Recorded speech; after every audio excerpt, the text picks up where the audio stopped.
Kreditga mashina chiqarayotganlar. Bu holat nima bu? Kreditga olyapti, majbur oladi deb buna holatda bermaydi. Mashinalarni qaranglar, yetib beringlar, mana qaranglar. Kriloni radnoy taqishyapti, qaranglar. Kriloni ham radnoy taqishni boshlagan ko'pchilik. Mashtadan kesyapti. Mashta chiqardim, buni kesyapti. Mashta kichkinagina petno tushyapti-da. Mashkrilo radnoy qo'yilyapti. Almashayotgan joyini qaranglar endi. Almashayotgan joyini ko'rsatmaslik. Mana mash chashkadan almashyapti. Mash chashkadan almashib kelyapti-da, tepaga chiqib, mana mamitdan qo'yib yuborilyapti. Kriloni radnoy krilo qo'yib yuborilyapti.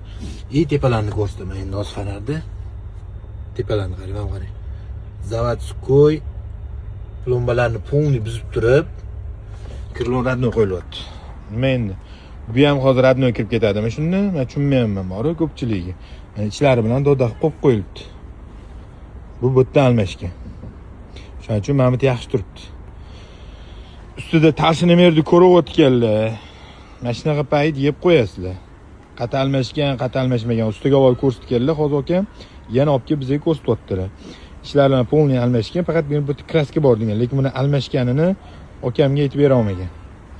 Nima mashina olsanglar ehtiyot bo'lib qo'yaverasizlar.